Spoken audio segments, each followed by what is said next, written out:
Hello, അപ്പോൾ എല്ലാവർക്കും നമ്മുടെ ചെറിയൊരു കുക്കിംഗ് വീഡിയോയിലേക്ക് സ്വാഗതം കേട്ടോ. നമ്മളിന്ന് ഉണ്ടാക്കാൻ പോകുന്നത് തക്കാളിക്കറിയാണ് കേട്ടോ. ഇത് ഞാൻ ഉണ്ടാക്കുന്ന രീതിയാണ്. വളരെ പെട്ടെന്ന് തന്നെ ഉണ്ടാക്കാൻ പറ്റിയ ഒരു ഒഴിച്ചു കൂട്ടാനാണ് കേട്ടോ. ഞാൻ ഇതെപ്പോഴും തന്നെ ഉണ്ടാക്കുന്നതാണ് കേട്ടോ. ഒരുപാട് സമയമൊന്നും വേണ്ട. തക്കാളിക്ക് ഒരുപാട് വേവൊന്നും ഇല്ലാത്ത കാരണം നമുക്ക് 10 മിനിറ്റിൽ തന്നെ ഇത് ഉണ്ടാക്കിയെടുക്കാൻ പറ്റും കേട്ടോ. അതിനായിട്ട് ഞാൻ 3 തക്കാളിയാണ് എടുത്തിരിക്കുന്നത്. ഇതാ ഈ ഒരു വലുപ്പത്തിലാണ് കേട്ടോ ഞാൻ അരിഞ്ഞിരിക്കുന്നത്. ഒരുപാട് പഴുക്കാത്തതും പഴുത്തതുമായിട്ടുള്ള തക്കാളി മിക്സ് ചെയ്തെടുക്കുന്നതായിരിക്കും നല്ലത്. കാരണം എന്താണെന്ന് വെച്ചാൽ കറിക്ക് ചെറിയൊരു പുളി ഉണ്ടെങ്കിൽ അതായിരിക്കും കേട്ടോ ടേസ്റ്റ് കൂടുതൽ. ഇതാ ഇതുപോലെ നമുക്ക് കട്ട് ചെയ്തെടുക്കാം. എന്നിട്ട് ഇനി നമുക്ക് അതിൻ്റെ അരപ്പിനായിട്ട് എന്തെല്ലാം വേണം നോക്കാം. തേങ്ങ, മഞ്ഞൾപ്പൊടി, പിന്നെ കുറച്ച് ചെറിയ ഉള്ളി, കാന്താരിമുളക്, പച്ചമുളക് നിങ്ങൾക്ക് ഇഷ്ടമുള്ളത് ചേർക്കാം കേട്ടോ, എരിവിനനുസരിച്ച്.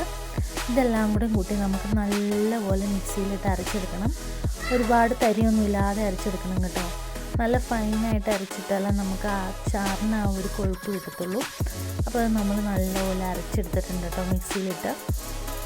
നമ്മുടെ വീഡിയോ ആദ്യമായിട്ട് കാണുന്നവരാണ് എല്ലാവരും നമ്മുടെ ചാനലൊന്ന് സബ്സ്ക്രൈബ് ചെയ്ത് സപ്പോർട്ട് ചെയ്യണം കേട്ടോ. ലൈക്ക് ചെയ്യാനും മറക്കരുത്.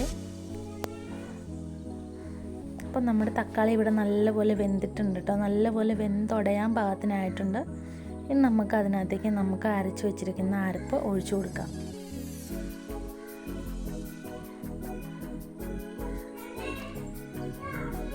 നമ്മൾ അരച്ച് വെച്ചിരിക്കുന്ന അരപ്പ് നമ്മൾ പതിയെ അതിനകത്തേക്ക് ഒഴിച്ചു കൊടുത്തിട്ട് അത്യാവശ്യം നല്ലപോലെ തീ കൂട്ടിയിട്ടിട്ട് നല്ലപോലെ വേവിച്ചെടുക്കണം കേട്ടോ. അരപ്പ് നല്ലപോലെ വേകണം.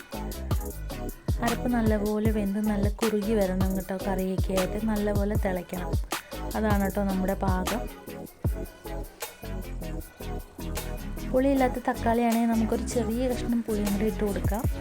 എങ്കിലാണ് അതിൻ്റെ ഒരു ഒറിജിനൽ ടേസ്റ്റ് അറിയാൻ പറ്റത്തുള്ളൂ കേട്ടോ.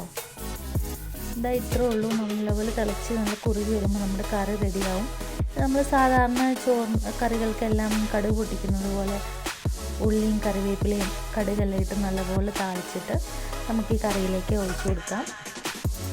ആ വീഡിയോ ഞാൻ എടുക്കാൻ മറന്നു പോയിട്ടോ. സാധാരണ നമ്മളെല്ലാവരും കടുക് പൊട്ടിക്കുന്ന പോലെ തന്നെയാണ് കടുക് പൊട്ടിച്ച് കറിയിലേക്ക് ഒഴിച്ചു കൊടുത്താൽ നമ്മുടെ തക്കാളി കറി റെഡി ആയിട്ടുണ്ട് കേട്ടോ. അത്യാവശ്യം നല്ല ടേസ്റ്റൊക്കെ ഉണ്ട് കേട്ടോ. നമുക്ക് ഒഴിച്ചു കൂട്ടാൻ പറ്റിയ പെട്ടെന്ന് ഉണ്ടാക്കാൻ പറ്റിയൊരു കറിയാണ് കേട്ടോ.